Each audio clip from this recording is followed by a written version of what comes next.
so you walked on 2013 to 2014. No, I didn't. I walked on 2015, I think. My first 2 years, I wasn't on the team. I only played 2 years of football at FIU. So why were you on the team those first 2 years? My freshman year, I was partying, hanging out. My GPA had to be a 2.9 to try for the team. They were trying to raise the team GPA at the time because the GPA was low. So as a walk-on, you had to have a 2.9. I had like a 2.4, 2.5 maybe.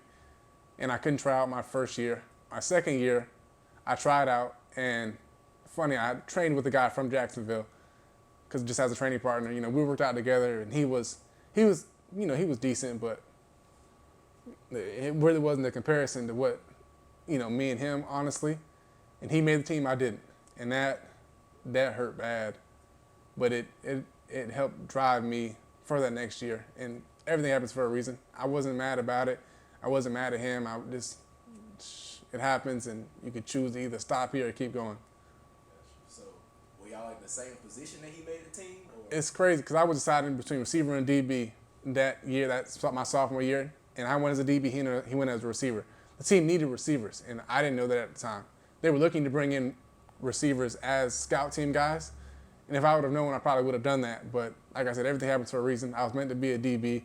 That's where I played at. That's where I got paid at. So, who knows what would have happened if I got that receiver? Maybe I never do get a shot. Maybe I'm the best receiver they ever had. Who's to say what happens? Gotcha. Okay. So, 2015, you get on the team. 2016, you start playing a little bit. I see you had I think it was 3 tackles and a few more accolades. What was happening that first season? The first season we still had I came on with Ron Turner. He was the head coach, and he was a real strict guy. He was on you. If you were a walk-on, if you came late, you were cut. If it was any type of mistake you made, he was looking for a reason to get guys out the door. And so he was a real tough coach. That first year, like I said, I was an athlete, but I wasn't fine-tuned yet. So special teams, they saw I could run and I could hit, so they put me out there, and I, made a couple tackles on special teams. And that's really what the season was. I was a great practice player. I came out, worked hard every day.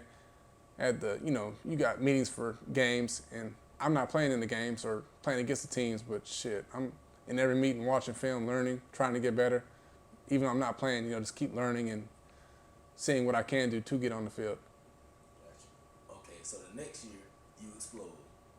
We see 65 tackles, a pick, 7 pass deflections, 3 fumble recoveries, all conference player. What changed between, 2016 and 2017 for you that made you explode in such a way? Honestly, the head coach he's from Butch Davis. Yeah, so from my junior to senior year, Butch Davis came in that spring, and crazy enough, he actually cut me from the team that spring.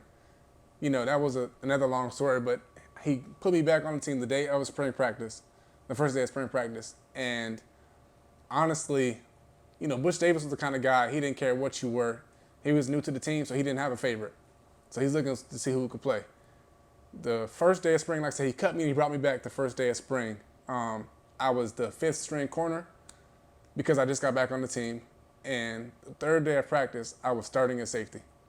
We went through one-on-ones the first 3 days. I probably had 2 picks and 6 or 7 PBUs. I didn't give up a catch in 4 days of practice. And, he brought me in after the 3rd or 4th practice and sat me down in the running backs room. And I'm like, oh man, they're like, am I getting moved to running back? I've been balling at DB. But he sat me down with the safeties coach, and he was like, hey, we're moving you over. You didn't do anything wrong, but we want to give you a shot here. And that shot is what gave me my opportunity to go out there and do what you said, make the plays, become a player, go out there and stand out. And he gave me a lot of confidence, and I appreciate him for that. So my question is, why did he cut you as soon as he got in? Honestly, just coming in, same thing with what's the name of Colorado? Dion. He's just trying to bring in his guys, or bring in the guys that he thinks can play. So when he first got there, he made a good amount of cuts, just trying to create a better team. We were a bad team the year before. I think we won 2 games the year before. We went from 2-10 to 8-5, 8-6 or something like that when his first year there. So it wasn't a.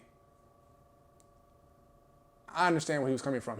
He's a winner and he wants the winners around him. So you can't build a winning culture with all the same pieces you had. You have to bring in new life and try to grow with new people in that situation. Gotcha. Okay. So once you exploded your senior year, did NFL coaches start reaching out at that point? It was actually at my pro day. I had a great pro day. I ran in the 4.4s. I jumped a 40 basically on the vert. My broad was it was a 11.3, but I fell backwards on the first attempt. So he made me go do it right again, and I jumped a 10.10, which is still, you look up the numbers from the combine that year, and I was probably top 5 in basically everything. So after pro day, we maybe had 18, 20 teams there. I talked to 10, 12 of them.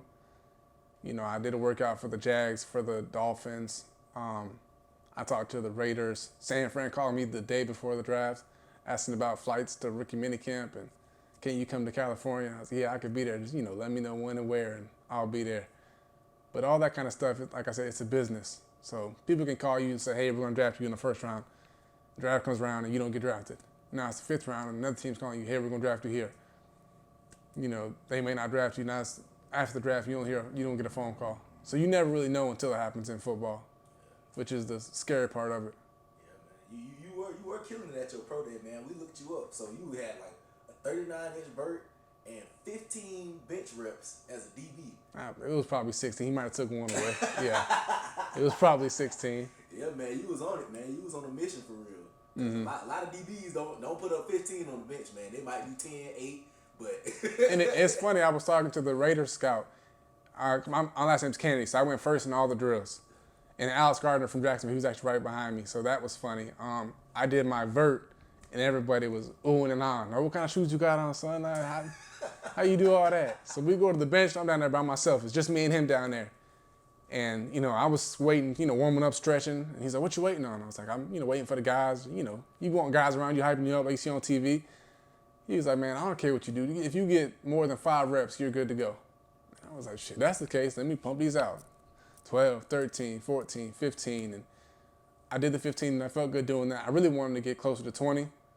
But I changed my grip training for pro day to become a stronger athlete. Because you train for testing, but it has to correlate.